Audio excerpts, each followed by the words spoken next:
ಅನುದಿನ ಅನುಕ್ಷಣ ಮನೆಯಲ್ಲೂ ಕಲಿಯೋಣ, ಕಲಿಕೆಯ ಹೊಸ ಹಾದಿಯಲಿ ಜೊತೆಗೂಡಿ ಹೆಜ್ಜೆಯ ಹಾಕೋಣ, ಸಂತಸದಿ ಕಲಿಯೋಣ ನಮ್ಮ ಹೆಮ್ಮೆಯ ಈ ಕ್ಲಾಸಿನಲ್ಲಿ. Yes sir. Yes teacher. Present ma'am. ಪ್ರಿಯ ವಿದ್ಯಾರ್ಥಿಗಳೇ, ಸಂವೇದ ಈ ತರಗತಿಗೆ ನಿಮಗೆಲ್ಲರಿಗೂ ಸುಸ್ವಾಗತ. ಈ ದಿನದ ವಿಷಯ ಪರಿಸರ ಅಧ್ಯಯನ, ತರಗತಿ 5, ಪಾಠ 14, ಬಾನಂಗಳ, ಭಾಗ 1. ಪರಿಸರ ಅಧ್ಯಯನ. ಮಕ್ಕಳೇ, ಪಾಠಕ್ಕೆ ಹೋಗೋಕ್ಕೆ ಮುಂಚೆ ಒಂದು ಒಗಟನ್ನು ಬಿಡಿಸಿ ಆನಂತರ ಪಾಠಕ್ಕೆ ಹೋಗೋಣ. ಅಮ್ಮನ ಸೀರೆ ಮಡ್ಚಕ್ಕಾಗೋದಿಲ್ಲ, ಅಪ್ಪನ ದುಡ್ಡು ಎಣ್ಸಕ್ಕಾಗೋದಿಲ್ಲ. ಯಾವುದು ಈ ಒಗಟು ಹೇಳ್ತೀರಾ ಮಕ್ಕಳೇ? ಕ್ಲೂ ಕೊಡ್ಲಾ ನಾನು? ಅಮ್ಮನ ಸೀರೆ ನೀಲಿ ಬಣ್ಣದಲ್ಲಿರುತ್ತೆ, ಅಪ್ಪನ ದುಡ್ಡು ಜೋಬಲ್ಲಿರಲ್ಲ ಮಕ್ಕಳೇ, ಸೀರೆ ಮೇಲೆಲ್ಲ ಹರಡ್ಕೊಂಡಿರುತ್ತೆ. ಹಾಂ, ಗೊತ್ತಾಗ್ತಾ ಇದೆಯಲ್ಲ? ಹಾಂ, ಬಂತು ಉತ್ತರ. ಆಕಾಶ ಅಮ್ಮನ ಸೀರೆ, ಅಲ್ಲಿರ್ತಕ್ಕಂಥ ನಕ್ಷತ್ರಗಳು ಅಪ್ಪನ ದುಡ್ಡು. ಮಡ್ಚಕ್ಕಾಗುತ್ತಾ ಮಕ್ಕಳೇ? ಖಂಡಿತ ಇಲ್ಲ. ದುಡ್ಡನ್ನು ಎಣಿಸ್ತೀರಾ? ಹಾಂ, ದುಡ್ಡು ಕೂಡ ಎಣ್ಸೋಕ್ಕೆ ಆಗೋದಿಲ್ಲ. ನೀವೆಲ್ಲ ಆಕಾಶ ನೋಡಿದ್ದೀರಲ್ವ ಮಕ್ಕಳೇ? ಯಾವ ಬಣ್ಣದಲ್ಲಿರುತ್ತೆ? ನೀಲಿ ಬಣ್ಣದಲ್ಲಿರುತ್ತೆ. ಅದರ ಮೇಲೆ ನಕ್ಷತ್ರಗಳು ಮಿನುಗ್ತಾ ಇರುತ್ತೆ, ನೋಡಿದ್ದೀರಲ್ವಾ? ತುಂಬ ಖುಷಿಯಾಗತ್ತಲ್ವಾ ಆಕಾಶ ನೋಡೋಕ್ಕೆ? ಹೌದು. ಇವತ್ತಿನ ದಿವಸ ನಾವು ಆಕಾಶದ ವಿಚಾರದಲ್ಲಿ ಅಲ್ಲಿರ್ತಕ್ಕಂಥ ಆಕಾಶಕಾಯಗಳ ಬಗ್ಗೆ ತಿಳ್ಕೊಳ್ಳೋಕ್ಕೆ ಹೊರಟಿದ್ದೀವಿ ಮಕ್ಕಳೇ. ಏನೆಲ್ಲ ತಿಳ್ಕೊಳ್ತೀವಿ ಅಂತ ಒಂದು ಸರಿ ನೋಡೋಣವಾ? ಈ ಪಾಠವನ್ನು ನೀವು ಕಲಿತ ನಂತರ ಸೂರ್ಯ ಮತ್ತು ಅದರ ಪರಿವಾರವನ್ನು ಅರ್ಥ ಮಾಡ್ಕೊಳ್ತೀರ. ಮತ್ತು ಉಲ್ಕೆಗಳು, ಕ್ಷುದ್ರಗ್ರಹಗಳು, ಧೂಮಕೇತುಗಳ ಬಗ್ಗೆ ತಿಳ್ಕೊಳ್ತೀರ. ಭೂಮಿಯ ಆಕಾರ, ಗಾತ್ರ, ಚಲನೆಯನ್ನು ತಿಳ್ಕೊಳ್ತೀರ. ಹಗಲು ರಾತ್ರಿಗಳು ಹೇಗೆ ಉಂಟಾಗುತ್ತೆ? ಆಶ್ಚರ್ಯ ಅಲ್ವಾ? ಅದನ್ನೂ ಸಹ ಇವತ್ತು ನೀವು ತಿಳ್ಕೊಳ್ತೀರಾ. ಚಂದ್ರನ ಚಲನೆ ಮತ್ತು ಚಂದ್ರನ ಮೇಲೆ ಕೆಲವೊಂದು ಕಲೆಗಳಿದೆಯಲ್ಲ, ಕಲೆಗಳ ಬಗ್ಗೆ ಕೂಡ ತಿಳ್ಕೊಳ್ತೀರಾ. ಭೂಮಿಯು ಇತರ ಗ್ರಹಗಳಿಗಿಂತ ಹೇಗೆ ಬೇರೆ ಆಗಿದೆ? ಅದನ್ನೂ ಸಹ ಇವತ್ತಿನ ದಿವಸ ನೀವು ತಿಳ್ಕೊಳ್ತೀರಾ. ಇಲ್ಲಿ ನೋಡಿ ಮಕ್ಕಳೇ, ಆಕಾಶ ಕಾಣ್ತಾ ಇದೆಯಲ್ಲ? ಎಷ್ಟೊಂದು ನಕ್ಷತ್ರಗಳು. ಈ ಮಿನುಗ್ತಾ ಇರೋ ನಕ್ಷತ್ರಗಳನ್ನ ಸ್ವಯಂ ಪ್ರಕಾಶಿತ ಆಕಾಶಕಾಯಗಳು ಅಂತ ನಾವು ಕರಿತೀವಿ. ಆಕಾಶದಲ್ಲಿ ನಮಗೆ ಏನೆಲ್ಲ ಕಾಣಿಸುತ್ತೋ ಅದನ್ನೆಲ್ಲ ನಾವು ಆಕಾಶಕಾಯಗಳು ಅಂತ ಕರಿತೀವಿ. ನಕ್ಷತ್ರ ಕೂಡ ಒಂದು ಆಕಾಶಕಾಯ. ಏನು ಮಿನುಗ್ತಾ ಇದೆ ಅಲ್ವಾ? ಎಷ್ಟು ಚೆನ್ನಾಗಿದೆ. ಸೂರ್ಯನ ನೀವು ನೇರವಾಗಿ ನೋಡ್ತೀರಾ ಮಕ್ಕಳೇ? ಕಣ್ಮುಚ್ಕೊಳ್ಳೋ ಹಾಗಾಗತ್ತಲ್ವಾ? ಹೌದು, ಪ್ರಖರವಾದ ಬೆಳಕು. ಆ ಬೆಳಕಿಗೆ ಕಣ್ ತೆಗೆಯೋದಕ್ಕಾಗಲ್ಲ ಮಕ್ಕಳೇ. ಸೂರ್ಯ ಕೂಡ ಒಂದು ನಕ್ಷತ್ರನೇ. ಆಶ್ಚರ್ಯ ಆಗ್ತಾ ಇದೆ ಅಲ್ವಾ? ಹೌದು, ಸೂರ್ಯ ಕೂಡ ಒಂದು ನಕ್ಷತ್ರ. ಆಕಾಶಗಂಗೆ, ತಾರಾಮಂಡಲದಲ್ಲಿ ಈ ರೀತಿ ಅನೇಕ ನಕ್ಷತ್ರಗಳು, ಗ್ರಹಗಳು ಎಲ್ಲವನ್ನೂ ಕೂಡಿರ್ತಕ್ಕಂತಹ ಸೂರ್ಯನ ಅನೇಕ ಪರಿವಾರಗಳು ಈ ಸುತ್ತಲೂ ಇವೆ. ಇದನ್ನು ನಾವು ಕಾಲಹಾದಿ ಅಥವಾ ಗ್ಯಾಲಕ್ಸಿ ಅಂತ ಇಂಗ್ಲೀಷ್ನಲ್ಲಿ ಕರಿತೀವಿ.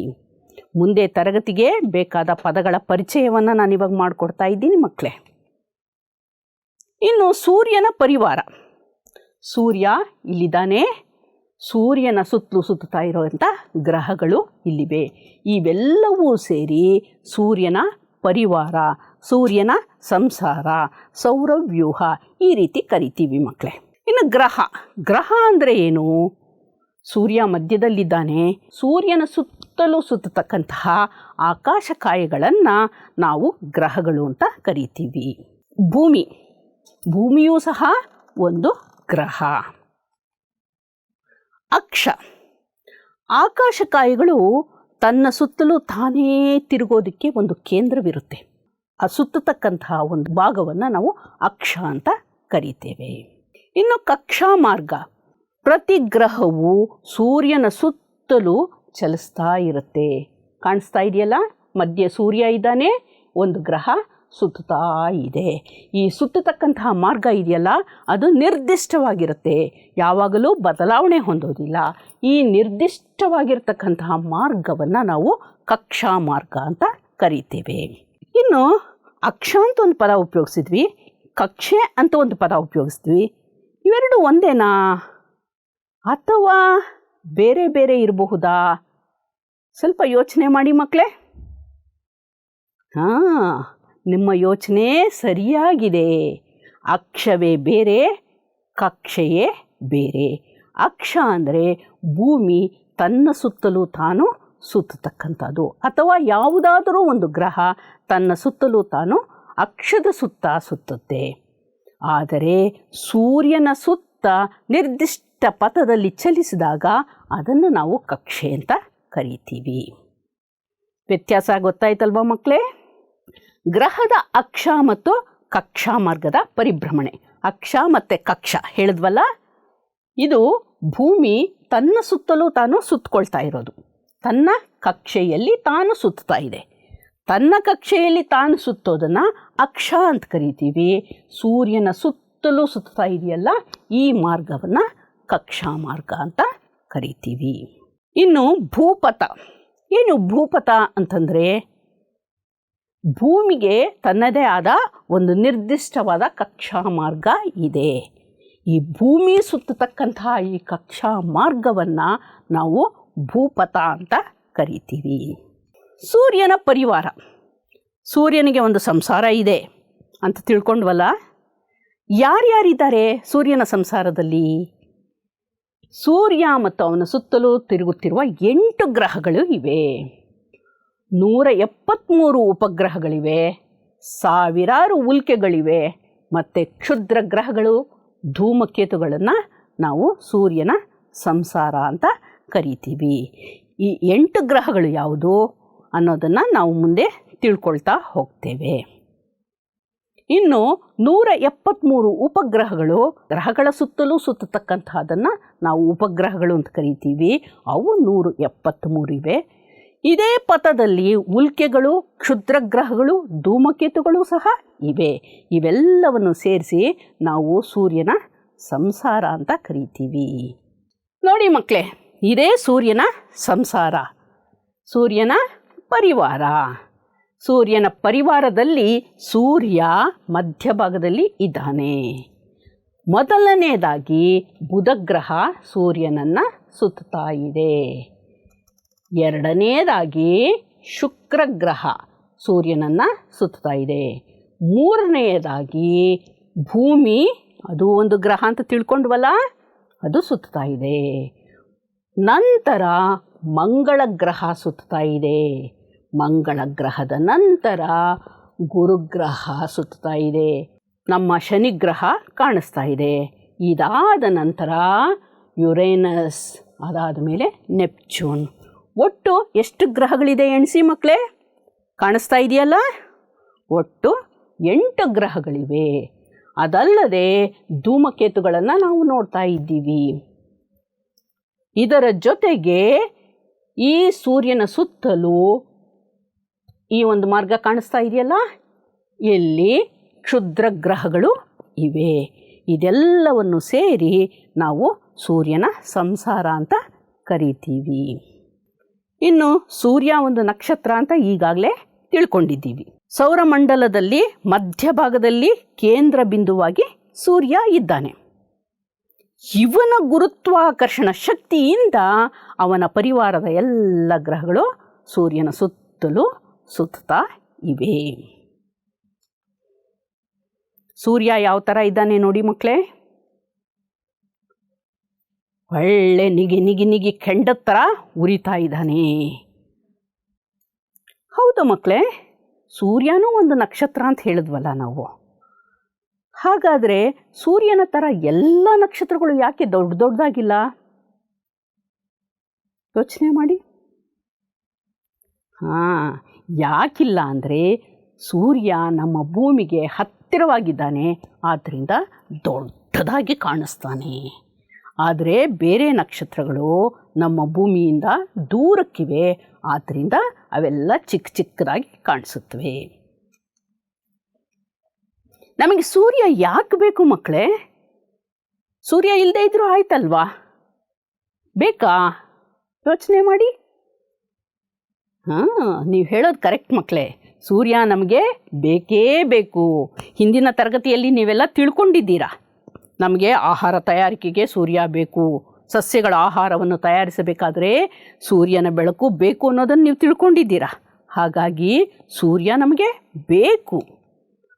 ಸೂರ್ಯನ ಶಾಖ ಮತ್ತು ಬೆಳಕು ಜೀವಿಗಳಿಗೆ ಅತ್ಯಂತ ಮುಖ್ಯ. ಸಸ್ಯಗಳ ಆಹಾರ ತಯಾರಿಸಲು ಸೂರ್ಯನ ಬೆಳಕು ಬೇಕೇ ಬೇಕು. ಹಾಗಾಗಿ ಸೂರ್ಯ ನಮಗೆ ಅತ್ಯಂತ ಅವಶ್ಯ. ಇನ್ನು ಭೂಮಿ ಸೂರ್ಯನನ್ನು ಸುತ್ತಾ ಇದೆಯಾ, ಇಲ್ಲ ಸೂರ್ಯನೇ ಭೂಮಿಯನ್ನು ಸುತ್ತಾ ಇದ್ದಾನಾ? ಇದೊಂದು ಯೋಚನೆ ನಮಗೆ ಬರುತ್ತಲ್ವಾ ಮಕ್ಕಳೇ? ಯಾಕೆಂದರೆ ಪೂರ್ವದಲ್ಲಿ ಸೂರ್ಯ ಹುಟ್ಟಿ ಪಶ್ಚಿಮದಲ್ಲಿ ಸೂರ್ಯ ಮುಳುಗೋದನ್ನು ನಾವು ನೋಡಿದ್ದೀವಿ.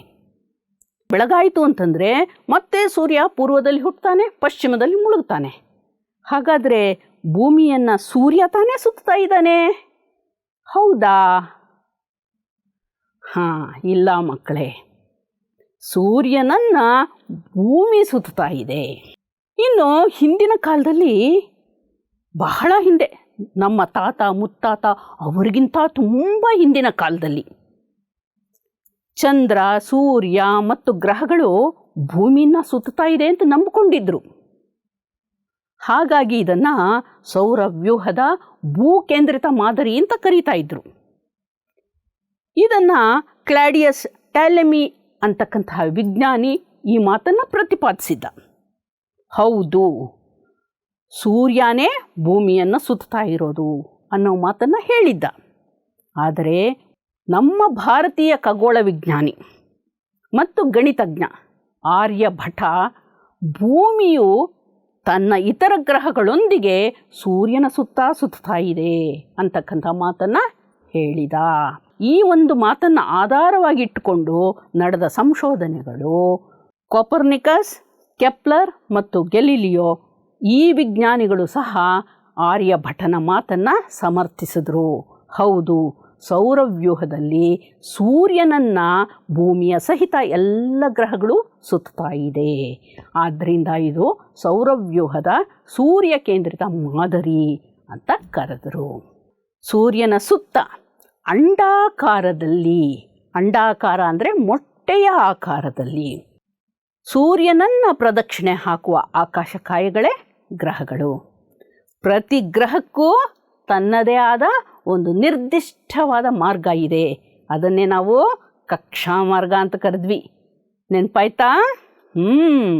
ಕಕ್ಷಾ ಮಾರ್ಗ ಅಂದರೆ ಪ್ರತಿ ಗ್ರಹನೂ ತನ್ನದೇ ಆದ ಒಂದು ನಿರ್ದಿಷ್ಟ ಪಥದಲ್ಲಿ ಸೂರ್ಯನ ಸುತ್ತಲೂ ಚಲಿಸ್ತಾ ಇರುತ್ತೆ. ಮತ್ತು ಗ್ರಹಗಳಿಗೆ ಸ್ವಂತ ಬೆಳಕಿಲ್ಲ. ಅವು ಶಾಖ ಮತ್ತು ಬೆಳಕನ್ನು ಸೂರ್ಯನಿಂದ ತಗೊಂಡು ಪ್ರತಿಫಲಿಸುತ್ತೆ. ಮಕ್ಕಳೇ, ಸೌರವ್ಯೂಹದಲ್ಲಿ ಎಷ್ಟು ಗ್ರಹಗಳಿದೆ ಅಂತ ನಾವು ತಿಳ್ಕೊಂಡ್ವಿ? ನೆನಪಿಸ್ಕೊಳ್ಳಿ. ಹೌದು, ಸೌರವ್ಯೂಹದಲ್ಲಿ 8 ಗ್ರಹಗಳಿವೆ. ಯಾವ್ಯಾವುದದು? ಬುಧ, ಶುಕ್ರ, ಭೂಮಿ, ಮಂಗಳ, ಗುರು, ಶನಿ, ಯುರೇನಸ್ ಮತ್ತು ನೆಪ್ಟ್ಯೂನ್. ನೋಡ್ತಾ ಇದ್ದೀರಾ ಮಕ್ಕಳ? ಸೌರಮಂಡಲ ಸೂರ್ಯನ ಸುತ್ತಲೂ 8 ಗ್ರಹಗಳು ಸುತ್ತಾ ಇದೆ. 8 ಗ್ರಹಗಳು ಯಾವ್ಯಾವುದು ಅಂತ ತಿಳ್ಕೊಂಡ್ವಿ. ಒಂದೊಂದು ಗ್ರಹನೂ ಯಾವ ರೀತಿ ಇದೆ ಅನ್ನೋದನ್ನು ತಿಳ್ಕೊಳ್ತಾ ಹೋಗೋಣ. ಬುಧ ಗ್ರಹ ಇದು ಸೂರ್ಯನಿಗೆ ಅತ್ಯಂತ ಹತ್ತಿರ ಇರತಕ್ಕಂಥ ಗ್ರಹ. ಇದರಲ್ಲಿ ನೀರಿಲ್ಲ. ಅದರ ಬಣ್ಣ ಕಂದು ಬಣ್ಣ. ಪರ್ವತ ಮತ್ತು ಕಂದಕಗಳಿಂದ ಕೂಡಿದೆ. ಕಂದಕ ಅಂದರೆ ಆಳವಾಗಿ ಇರತಕ್ಕಂಥ ನೆಲದ ಭಾಗ. ಇವುಗಳಿಂದ ಕೂಡಿದೆ. ಶುಕ್ರ ಸೂರ್ಯನಿಂದ 2ನೇ ಸ್ಥಾನದಲ್ಲಿದೆ. ಭೂಮಿಗಿಂತ ಚಿಕ್ಕದಾಗಿದೆ. ಅತ್ಯಂತ ಪ್ರಕಾಶಮಾನವಾಗಿರ್ತಕ್ಕಂತಹ ಗ್ರಹ ಭೂಮಿ. ಸೌರವ್ಯೂಹದ ವಿಶೇಷವಾದ ಗ್ರಹ ಮಕ್ಕಳೇ ಈ ಭೂಮಿ. ಏನು ಅಂದರೆ ಇತರ 7 ಗ್ರಹಗಳಲ್ಲೂ ಜೀವಿಗಳು ವಾಸ ಇಲ್ಲ. ನಮ್ಮ ಈ ಭೂಮಿಯಲ್ಲಿ ಮಾತ್ರ ಜೀವಿಗಳು ವಾಸ ಮಾಡುತ್ತವೆ. ಮಂಗಳ ಸೂರ್ಯನಿಂದ 4ನೇ ಗ್ರಹ ಇದು. ಇದನ್ನು ಅಂಗಾರಕ ಅಂತ ಕರೀತಾರೆ, ಕೆಂಪು ಗ್ರಹ ಅಂತಲೂ ಕರೀತಾರೆ. ಯಾಕೆ ಅಂತಂದರೆ ಇದರ ಮಣ್ಣು ಕಬ್ಬಿಣದ ಆಕ್ಸೈಡ್ನಿಂದ ಕೂಡಿ ಕೆಂಪು ಬಣ್ಣವನ್ನು ಹೋಲುತ್ತೆ. ಹಾಗಾಗಿ ಇದನ್ನು ಕೆಂಪು ಗ್ರಹ ಅಂತ ಕರೀತಾರೆ. ಇದರಲ್ಲಿ ಜ್ವಾಲಾಮುಖಿಗಳು ಮತ್ತು ಕಂದಕಗಳು ಕೂಡ ಇವೆ. ಕಂದಕ ಅಂತಂದರೆ ಏನು ನೆನಪಿಸ್ಕೊಳ್ಳಿ, ಭೂಮಿಯ ಅತ್ಯಂತ ಆಳವಾದ ಭಾಗಗಳು. ಗುರು ಇದು ಸೂರ್ಯನಿಂದ 5ನೇ ಗ್ರಹ ಆಗಿದೆ. ಸೌರವ್ಯೂಹದ ಅತ್ಯಂತ ದೊಡ್ಡ ಗ್ರಹ. ಇದರಲ್ಲಿ ಅನೇಕ ಅನಿಲಗಳಿವೆ. ಸುತ್ತಲೂ ಉಂಗುರಗಳು ಸಹ ಇವೆ. ಇನ್ನು ಶನಿ ಗ್ರಹ ಇದು ಸೂರ್ಯನಿಂದ 6ನೇ ಗ್ರಹ. ಇದರ ಸುತ್ತಲೂ ಸಹಸ್ರಾರು ಉಂಗುರಗಳಿವೆ. ಹಾಗಾಗಿ ಸೌರವ್ಯೂಹದಲ್ಲಿ ಅತ್ಯಂತ ಸುಂದರವಾದ ಗ್ರಹ ಅಂತ ಕರೆಸ್ಕೊಂಡಿದೆ ಇದು. ಇದರಲ್ಲೂ ಸಹ ಅನೇಕ ಅನಿಲಗಳು ಇವೆ. ಯುರೇನಸ್ ಇದು ಸೂರ್ಯನಿಂದ 7ನೇ ಗ್ರಹವಾಗಿದೆ ಮಕ್ಕಳೇ. ಇದರಲ್ಲೂ ಸಹ ಅನಿಲಗಳು ಇವೆ. ಇದು ನೀಲಿ ಮತ್ತು ಹಸಿರು 2 ಬಣ್ಣವನ್ನು ಹೋಲ್ತಕ್ಕಂತಹ ಮೋಡಗಳಿಂದ ತುಂಬಿಕೊಂಡಿದೆ. ಇದಕ್ಕೂ ಸಹ ಉಂಗುರಗಳಿವೆ. ನೆಪ್ಟ್ಯೂನ್ ಇದು ಸೌರವ್ಯೂಹದ 8ನೇ ಗ್ರಹ, ಕೊನೆಯ ಗ್ರಹ. ಇದು ಸೂರ್ಯನಿಂದ ಅತ್ಯಂತ ದೂರದಲ್ಲಿದೆ. ಹೊಳೆಯುವ ನೀಲಿ ಬಣ್ಣವನ್ನು ಹೊಂದಿದೆ. ಇದು ಅತ್ಯಂತ ಶೀತಗ್ರಹ. ಯಾಕೆ ಹೇಳಿ ಮಕ್ಕಳೇ, ಯಾಕಿದು ಶೀತಗ್ರಹವಾಗಿದೆ? ಹೌದು, ಇದು ಸೂರ್ಯನಿಂದ ತುಂಬ ದೂರಕ್ಕಿರೋದರಿಂದ ಸೂರ್ಯನ ಶಾಖ ಹೆಚ್ಚಾಗಿ ಇದಕ್ಕೆ ಬೀಳೋದಿಲ್ಲ. ಹಾಗಾಗಿ ಇದು ಶೀತಗ್ರಹವಾಗಿದೆ. ಮಕ್ಕಳೇ, ಇಲ್ಲೊಂದು ಎಕ್ಸಸೈಸ್ ಇದೆ ನಿಮಗೆ. ಇಲ್ಲಿಯವರೆಗೆ ಗ್ರಹಗಳ ಬಗ್ಗೆ ವಿವರಣೆಯನ್ನು ಕೊಟ್ಟಾಗಿದೆ. ನೀವು ಈ ಗ್ರಹವನ್ನು ನೋಡ್ತಾ ಇದು ಯಾವ ಗ್ರಹ ಅಂತ ಗುರುತಿಸ್ಬೇಕು. ಗುರುತಿಸ್ತೀರಲ್ಲ? ಗ್ರಹಗಳನ್ನು ಗಮನಿಸಿ, ಅವುಗಳ ಲಕ್ಷಣಗಳನ್ನು ನಾನೀಗ ಹೇಳಿದ್ದೀನಿ. ಅದರ ಆಧಾರದ ಮೇಲೆ ಈ ಗ್ರಹಗಳು ಯಾವುದು ಅಂತ ಗುರುತಿಸ್ತಾ ಹೋಗಬೇಕು. ಮೊದಲನೇದಾಗಿ ಉದಾಹರಣೆಗೆ ಜಾಸ್ತಿ ಉಂಗುರಗಳು ಇರುವ ಸುಂದರ ಗ್ರಹ ಶನಿ, ಹೌದಲ್ಲ? ಹಾಗಾದರೆ 2ನೇ ಗ್ರಹ ಲಕ್ಷಣಗಳನ್ನು ಗಮನಿಸಿ ಮಕ್ಕಳೇ. ಯಾವ ಥರ ಇದೆ? ಬೇರೆ ಗ್ರಹಗಳಿಗೆ ಹೋಲಿಕೆ ಮಾಡಿದಾಗ ಪ್ರಕಾಶಮಾನವಾಗಿ ಕಾಣ್ತಾ ಇದೆಯಲ್ಲ? ಹಾಗಾದರೆ ಪ್ರಕಾಶಮಾನವಾಗಿ ಕಾಣುವ ಗ್ರಹ ಯಾವುದು ಹೇಳಿ ಮಕ್ಕಳೇ? ನಿಮ್ಮ ಉತ್ತರ ಸರಿಯಾಗಿದೆ, ಶುಕ್ರ. ಇನ್ನು ನೀಲಿ ಮತ್ತು ಹಸಿರು ಬಣ್ಣಗಳನ್ನು ಹೊಂದಿರತಕ್ಕಂತಹ ಗ್ರಹ ಗೊತ್ತಾಯ್ತಲ್ಲ? ಹೌದು, ಯುರೇನಸ್. ನೋಡಿದ ತಕ್ಷಣ ಗುರ್ತು ಹಿಡ್ತಾ ಇದ್ದೀರಲ್ಲ ನೀವು? ಹೌದು ಮಕ್ಕಳೇ, ಅದೇ ನಮ್ಮ ಭೂಮಿ. ಇನ್ನು ನೀಲಿ ಬಣ್ಣ, ಹೊಳೆಯುವ ಬಣ್ಣವನ್ನು ಹೊಂದಿರತಕ್ಕಂತಹ ಗ್ರಹ ಯಾವುದು? ನೆಪ್ಟ್ಯೂನ್. ಕರೆಕ್ಟ್ ಮಕ್ಕಳೇ. ಕೆಂಪು ಬಣ್ಣವನ್ನು ಹೊಂದಿರತಕ್ಕಂತಹ ಗ್ರಹ, ಕೆಂಪು ಗ್ರಹ ಅಂತ ಕರೆಸ್ಕೊಂಡಿರೋದು ಯಾವುದು? ಮಂಗಳ. ಮತ್ತೆ ನೋಡಿ, ಹೋಲಿಕೆ ಮಾಡಿ, ಎಲ್ಲ ಗ್ರಹಗಳಿಗಿಂತ ದೊಡ್ಡದಾಗಿದೆ. ದೊಡ್ಡ ಗ್ರಹ ಯಾವುದು ಅಂತ ಹೇಳಿದ್ವಿ? ಹೌದು ಮಕ್ಕಳೇ, ನೀವು ಹೇಳ್ತಾ ಇರೋದು ಸರಿ, ಅದು ಗುರುಗ್ರಹ. ಕೊನೆಯದಾಗಿ ಉಳ್ಕೊಂಡಿರೋ ಗ್ರಹ ಯಾವುದು? ಬುಧ. ಸರಿಯಾಗಿ ಹೇಳಿದ್ದೀರಾ ಮಕ್ಕಳೇ. ಗ್ರಹಗಳ ಬಗ್ಗೆ ಚೆನ್ನಾಗಿ ತಿಳ್ಕೊಂಡಿದ್ದೀರಾ. ವೆರಿ ಗುಡ್ ಮಕ್ಕಳೇ.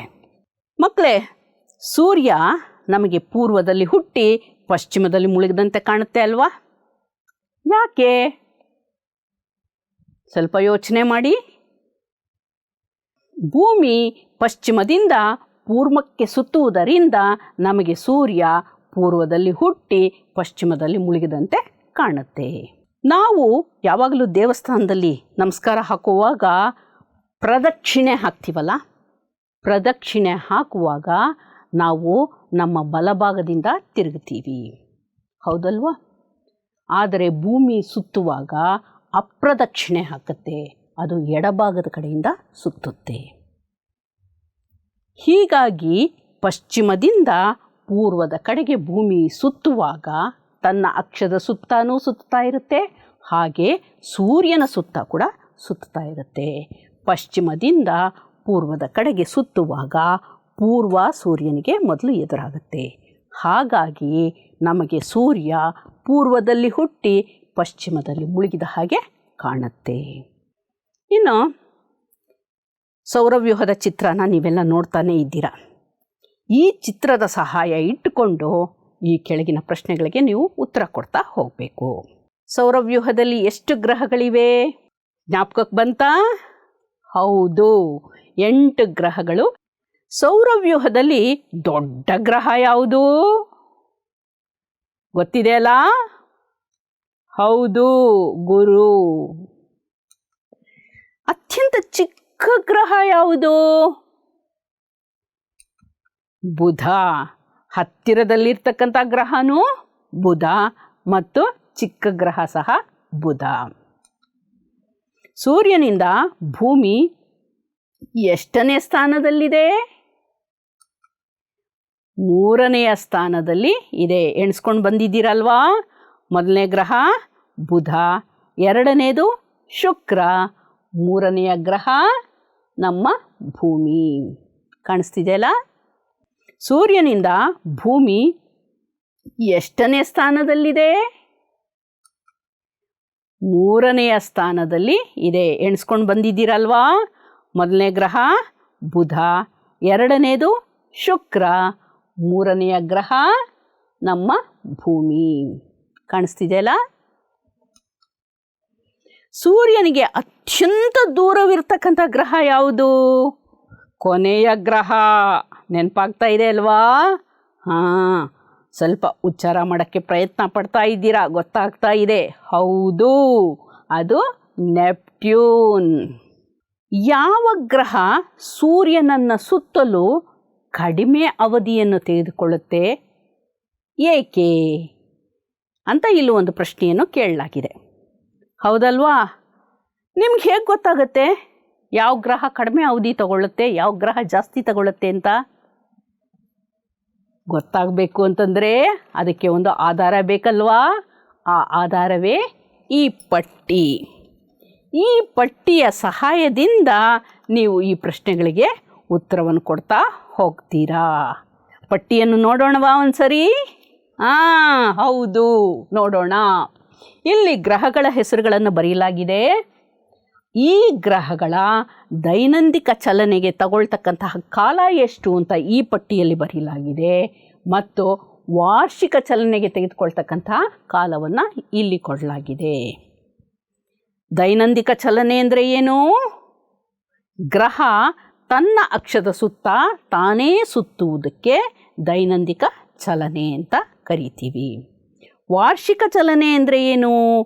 ಸೂರ್ಯನ ಸುತ್ತ ಒಂದು ಸುತ್ತು ಬರೋದಕ್ಕೆ ಎಷ್ಟು ಸಮಯ ತಗೊಳ್ಳುತ್ತೆ, ಇದನ್ನು ನಾವು ವಾರ್ಷಿಕ ಚಲನೆ ಅಂತ ಹೇಳ್ತೀವಿ. ಈಗ ಒಂದೊಂದು ಗ್ರಹ ಎಷ್ಟು ಸಮಯ ತಗೊಳ್ಳುತ್ತೆ ಅಂತ ನೋಡೋಣವಾ? ಓದ್ತಾ ಬರ್ತೀನಿ, ಗಮನಿಸ್ತಾ ಇರಿ. ಯಾವ ಗ್ರಹ ಜಾಸ್ತಿ ಸಮಯ ತಗೊಳ್ಳುತ್ತೆ, ಯಾವ ಗ್ರಹ ಕಡಿಮೆ ತಗೊಳ್ಳುತ್ತೆ, ಇವುಗಳನ್ನೆಲ್ಲ ನೀವು ಗಮನಿಸ್ತಾ ಇರಿ. ಬುಧ ಗ್ರಹ, ಇದು 59 ದಿನ ತಗೊಳ್ಳುತ್ತೆ ದೈನಂದಿನ ಚಲನೆಗೆ. ಅಂದರೆ ಒಂದು ಸರಿ ತನ್ನ ಸುತ್ತ ತಾನೇ ಒಂದು ಸುತ್ತು ಹೊಡೆಯೋದಕ್ಕೆ 59 ದಿನ ತಗೊಳ್ಳುತ್ತೆ. ಅದೇ ಸೂರ್ಯನ ಸುತ್ತ ಸುತ್ತೋದಕ್ಕೆ 88 ದಿನ ತಗೊಳ್ಳುತ್ತೆ. ನೆನಪಿಸ್ಕೊಳ್ಳಿ, ಬುಧ ಗ್ರಹ ಸೂರ್ಯನಿಗೆ ಅತ್ಯಂತ ಹತ್ತಿರ ಇರ್ತಕ್ಕಂಥ ಗ್ರಹ. ಶುಕ್ರ ಗ್ರಹ 243 ದಿನ ತಗೊಳ್ಳುತ್ತೆ ತನ್ನ ಸುತ್ತ ತಾನೇ ತಿರುಗೋದಕ್ಕೆ. ಇನ್ನು ಸೂರ್ಯನ ಸುತ್ತ ಸುತ್ತೋದಕ್ಕೆ 225 ದಿನ ತಗೊಳ್ಳುತ್ತೆ. ಗಮನಿಸಿ ಮಕ್ಕಳೇ, ತನ್ನ ಸುತ್ತ ಸುತ್ತೋದಕ್ಕೆ ಇದು ಜಾಸ್ತಿ ಸಮಯ ತಗೊಳ್ಳುತ್ತೆ, 243 ದಿನ ತಗೊಳ್ಳುತ್ತೆ. ಸೂರ್ಯನ ಸುತ್ತ ಸುತ್ತೋದಕ್ಕೆ 225 ದಿನ ತಗೊಳ್ಳುತ್ತೆ. ಭೂಮಿ ತನ್ನ ಸುತ್ತ ಸುತ್ತೋದಕ್ಕೆ ಒಂದು ಸರಿ 24 ಗಂಟೆಗಳನ್ನು ತಗೊಳ್ಳುತ್ತೆ.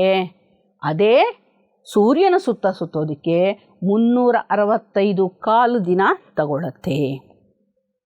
ಮಂಗಳ 24 ಗಂಟೆ 37 ನಿಮಿಷ ತಗೊಳ್ಳುತ್ತೆ.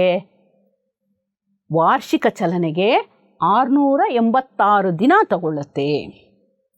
ಗುರುಗ್ರಹ ತನ್ನ ಸುತ್ತ ತಾನೇ ಸುತ್ತೋದಕ್ಕೆ 10 ಗಂಟೆ ತಗೊಳ್ಳುತ್ತೆ. ಅದೇ ಸೂರ್ಯನ ಸುತ್ತ ಸುತ್ತೋದಕ್ಕೆ 12 ವರ್ಷ ತಗೊಳ್ಳುತ್ತೆ. ಶನಿ 10 ಗಂಟೆ 39 ನಿಮಿಷ ತಗೊಳ್ಳುತ್ತೆ.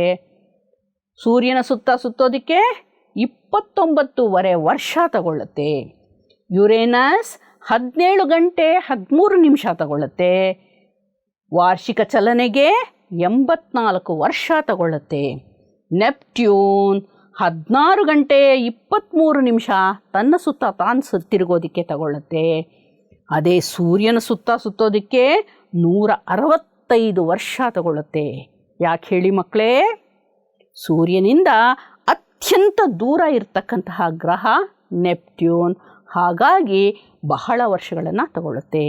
ನಿಮ್ಮ ಪಠ್ಯಪುಸ್ತಕದಲ್ಲಿ ಈ ಪಟ್ಟಿ ಇದೆ ಮಕ್ಕಳೇ, ನೀವು ಅದನ್ನು ಒಂದ್ಸರಿ ನೋಡಬಹುದು. ಯಾವ ಗ್ರಹವು ಸೂರ್ಯನನ್ನು ಸುತ್ತಲೂ ಕಡಿಮೆ ಅವಧಿಯನ್ನು ತೆಗೆದುಕೊಳ್ಳುತ್ತದೆ? ಯಾವ ಗ್ರಹ? ಬುಧ ಗ್ರಹ. ಯಾಕೆಂದರೆ ಸೂರ್ಯನಿಗೆ ಅತ್ಯಂತ ಹತ್ತಿರ ಇರೋದ್ರಿಂದ ಬೇಗ ಸುತ್ತಿ ಬಂದುಬಿಡುತ್ತೆ. ಸೂರ್ಯನ ಸಂಸಾರದಲ್ಲಿ ಬರೀ ಗ್ರಹಗಳಷ್ಟೇ ಇಲ್ಲ, ಆ ಗ್ರಹಗಳಿಗೆಲ್ಲ ಅದರ ಸುತ್ತಲೂ ಸುತ್ತತಕ್ಕಂಥ ಉಪಗ್ರಹಗಳು ಕೂಡ ಇವೆ. ಹೌದಲ್ಲ? ಅಷ್ಟೇ ಅಲ್ಲ, ಉಲ್ಕೆಗಳಿವೆ, ಧೂಮಕೇತುಗಳಿವೆ, ಮತ್ತು ಕ್ಷುದ್ರಗ್ರಹಗಳು ಸಹ ಇವೆ. ಮೊದಲನೇದಾಗಿ ಉಲ್ಕೆಗಳ ಬಗ್ಗೆ ತಿಳ್ಕೊಳ್ಳೋಣ.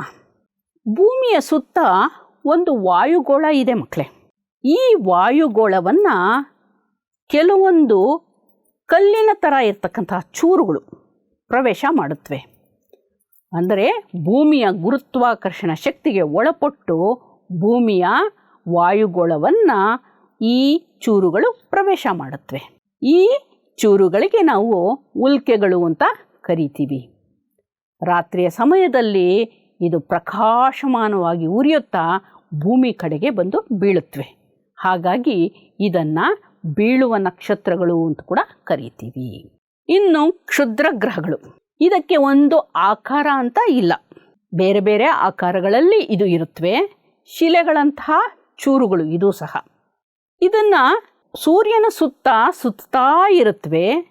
ಹೀಗೆ ಸುತ್ತಾ ಇದು ಮಂಗಳ ಗ್ರಹ ಮತ್ತು ಗುರುಗ್ರಹಗಳ ಮಧ್ಯದ ಕಕ್ಷೆಯಲ್ಲಿ ಇದು ಕಾಣಿಸುತ್ತವೆ. ಚಿತ್ರ ನೋಡೋಣವಾ? ಹೌದು, ಕ್ಷುದ್ರ ಗ್ರಹಗಳು ಇವು ಏನಾಗುತ್ತವೆ ಅಂದರೆ, ಮಧ್ಯದಲ್ಲಿ ಸೂರ್ಯ ಇದ್ದಾನೆ, ಮಂಗಳ ಗ್ರಹ ಇದೆ. ಮಂಗಳ ಗ್ರಹ ಮತ್ತು ಗುರುಗ್ರಹ ಈ ಎರಡು ಗ್ರಹಗಳ ಮಧ್ಯದಲ್ಲಿ ಸಣ್ಣ ಸಣ್ಣ ಚೂರುಗಳ ಹಾಗೆ ಓಡಾಡ್ತಾ ಇರುತ್ತವೆ. ಇದೂ ಸಹ ಸೂರ್ಯನ ಗುರುತ್ವಾಕರ್ಷಣೆಗೆ ಒಳಪಟ್ಟು ಸೂರ್ಯನ ಸುತ್ತಲೂ ಸುತ್ತಾ ಇರುತ್ತವೆ. ಒಂದೊಂದು ಸರಿ ಕೆಲವೊಂದು ಚೂರುಗಳು ಏನಾಗುತ್ತೆ, ಭೂಮಿಯ ಗುರುತ್ವಾಕರ್ಷಣೆಗೆ ಒಳಪಟ್ಟು ಅದರ ವಾಯುಮಂಡಲವನ್ನು ಪ್ರವೇಶ ಮಾಡುತ್ತವೆ. ಹಾಗೆ ಪ್ರವೇಶ ಮಾಡಿರ್ತಕ್ಕಂಥ ಸಂದರ್ಭದಲ್ಲಿ ಉರಿಯುವ ಚೂರುಗಳಾಗಿ ಭೂಮಿಯ ಕಡೆ ಬಂದು ಬೀಳುತ್ತವೆ. ಈ ಚೂರುಗಳ ಒಂದು ಚಿತ್ರ ದಪ್ಪಕ್ಕಿದ್ದಾಗ ಈ ಚೂರುಗಳು ಯಾವ ರೀತಿ ಇರುತ್ತವೆ ಅಂತಕ್ಕಂಥದ್ದನ್ನು ಈ ಚಿತ್ರದಲ್ಲಿ ತೋರಿಸಲಾಗಿದೆ ಮಕ್ಕಳೇ. ಈ ಥರ ಇರ್ತಕ್ಕಂತಹ ಚೂರುಗಳು ಹೀಗೆ ಸೂರ್ಯನ ಸುತ್ತಲೂ ಸುತ್ತಾ ಇರುತ್ತವೆ. ಧೂಮಕೇತುಗಳು ಇವು ಹಿಮದಿಂದ ಕೂಡಿರುತ್ತವೆ. ಇದರಲ್ಲೂ ಸಾಕಷ್ಟು ಅನಿಲಗಳು, ಧೂಳಿನ ಕಣಗಳು ಎಲ್ಲ ಇರುತ್ತವೆ. ಸೂರ್ಯನ ಒಂದು ಗುರುತ್ವಾಕರ್ಷಣ ಶಕ್ತಿಗೆ ಒಳಪಟ್ಟಿರುತ್ತವೆ. ಹಾಗಾಗಿ ಸೂರ್ಯನ ಸುತ್ತಲೂ ಸುತ್ತಾ ಇರುತ್ತವೆ. ಒಂದೊಂದು ಸರಿ ಸೂರ್ಯನಿಗೆ ಹತ್ತಿರ ಹೋದಾಗ ಆ ಧೂಳಿನ ಕಣಗಳು ಈ ರೀತಿ ಬಾಲದ ರೂಪದಲ್ಲಿ ಅದಕ್ಕೆ ಕಾಣಿಸ್ಕೊಳ್ಳುತ್ತವೆ. ಮಕ್ಕಳೇ, ಕೊನೆಯ ಹಂತಕ್ಕೆ ಬಂದಿದ್ದೀವಿ, ಗೃಹಪಾಠ. ಇಲ್ಲಿಯವರೆಗೆ ನೀವು ಕೇಳಿರ್ತಕ್ಕಂತಹ ಪಾಠಕ್ಕೆ ಸಂಬಂಧಿಸಿದ ಹಾಗೆ ಕೆಲವೊಂದು ಪ್ರಶ್ನೆಗಳನ್ನು ಕೇಳಲಾಗಿದೆ. ಅದಕ್ಕೆ ನೀವು ಉತ್ತರವನ್ನು ಬರೆದು ನಿಮ್ಮ ಶಿಕ್ಷಕರಿಗೆ ತೋರಿಸಿ. ಸೌರವ್ಯೂಹದ ಸುಂದರವಾದ ಚಿತ್ರವನ್ನು ಬರೀರಿ. ಸೌರವ್ಯೂಹದಲ್ಲಿ ಜೀವಿಗಳಿರುವ ಗ್ರಹ. ಯಾವುದೋ ನೆನಪಾಗ್ತಾ ಇದೆ ಅಲ್ವಾ? ಖಂಡಿತ ಬರೀರಿ ಮಕ್ಕಳೇ. ಗ್ರಹಗಳಲ್ಲಿ ಸುಂದರವಾದ ಗ್ರಹ ಹೌದು. ನಿಮಗೆ ಗೊತ್ತಾಗ್ತಾ ಇದೆ ಉತ್ತರ, ನನಗೆ ಗೊತ್ತಾಯಿತು. ಇದೆಲ್ಲವನ್ನು ಬರೆದು ನಿಮ್ಮ ಶಿಕ್ಷಕರಿಗೆ ತೋರಿಸಿ ಶಭಾಷ್ ಅನ್ನಿಸ್ಕೊಳ್ಳಿ ಮಕ್ಕಳೇ. ಧನ್ಯವಾದಗಳು. ಶ್ರೀಮತಿ ಶಾಂತಕುಮಾರಿ CR, ಕರ್ನಾಟಕ ಪಬ್ಲಿಕ್ ಶಾಲೆ, ಯಡಿಯೂರು, ಬೆಂಗಳೂರು ದಕ್ಷಿಣ ವಲಯ 3. ಅನುದಿನ